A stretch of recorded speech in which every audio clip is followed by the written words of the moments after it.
Iran ধরেই নিয়েছিল America Israel আবারও হামলা চালাতে যাচ্ছে। সব প্রস্তুতিও নিয়ে রেখেছিল আয়াতুল্লাহ খামেনির দেশ। কিন্তু হঠাৎ করেই পিছিয়ে আসে আমেরিকা। কি এমন হলো যে সংঘাত থেকে পিছিয়ে এলেন যুদ্ধবাজ ট্রাম্প, নাকি পেছনে কাজ করছে অন্য খেলা? এই নিয়ে মধ্যপ্রাচ্যের ভূ রাজনৈতিক মঞ্চে শোনা যাচ্ছে নানা গুঞ্জন। সৌদি আরব, কাতার আর তুরস্কের দুতিয়ালিতেই নাকি আমেরিকা শেষ মুহূর্তে ইরানের হামলার সিদ্ধান্ত থেকে সরে এসেছে। সৌদি আরব আর কাতার ইরানের একবারে হাতের নাগালে। দেশ দুটির ভয়, ইরান এবং আমেরিকার সংঘাত ছড়িয়ে পড়লে তাতে সরাসরি ক্ষতিগ্রস্ত হতে পারে তাদের অবকাঠামো এবং স্বার্থ। ইরানও কয়েকদিন আগে সরাসরি বলে দিয়েছে এবার তারা মধ্যপ্রাচ্যের আমেরিকান ঘাঁটিগুলোতে সরাসরি হামলা চালাবে। এ হুমকিও সৌদি এবং কাতারকে যুদ্ধের বিরুদ্ধে অবস্থান নিতে প্রভাবিত করছে।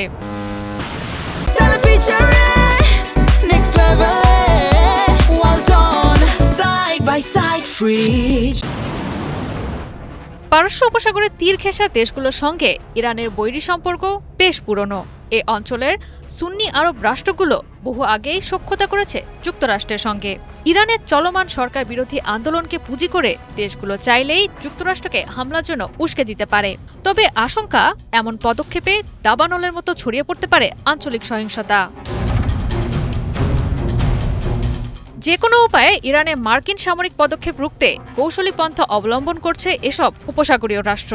কেননা মার্কিন ইরান উত্তেজনায় বড় ধরনের নিরাপত্তা ঝুঁকিতে পড়বে উপসাগরীয় অঞ্চলসহ পুরো মধ্যপ্রাচ্য। নেতিবাচক প্রভাব পড়বে ব্যবসা বাণিজ্যে। এ কারণে শুধুমাত্র ইরানকে কোণঠাসা করতে স্বাভাবিকভাবেই সংঘাতের পথে হাঁটার পক্ষপাতী নয় প্রতিপক্ষ দেশগুলো। ইরানি ভূখণ্ডে আঘাত হানা সম্পূর্ণভাবে উপসাগরীয় দেশগুলোর স্বার্থবিরোধী বলে মত দিয়েছেন কুয়েত বিশ্ববিদ্যালয়ের ইতিহাস বিভাগের সহকারী অধ্যাপক বাদার আল সাইফ। বলেন, ইরানের শাসন ব্যবস্থা পরিবর্তনের চেষ্টা চালালে পরোক্ষভাবে বৃদ্ধি পাবে ইসরায়েলের আধিপত্য। আরব দেশগুলোর জন্য আরও বড় হুমকির সৃষ্টি করবে। যুক্তরাষ্ট্রকে মধ্যস্থতার পথ বেছে নেওয়ার পরামর্শ দিয়েছে ওমান এবং কাতার। সাম্প্রতিক বছরগুলোতে আঞ্চলিক উত্তেজনা প্রশমিত করার চেষ্টা করছেন সৌদি যুবরাজ মোহাম্মদ বিন সালমান।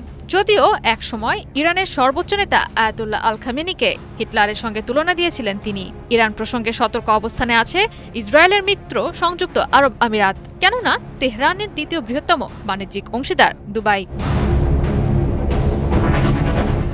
পরিস্থিতি শান্ত রাখার চেষ্টা অব্যাহত রেখেছে কাতার। দেশটির পররাষ্ট্র মন্ত্রণালয়ের মুখপাত্র মাজেদ আল আনসারি জানান, অভ্যন্তরীণ ও বাহ্যিক প্রতিবন্ধকতা মোকাবেলায় সব পক্ষেরই উচিত আলোচনা টেবিলে বসা। জয়া সরকার, ৭১।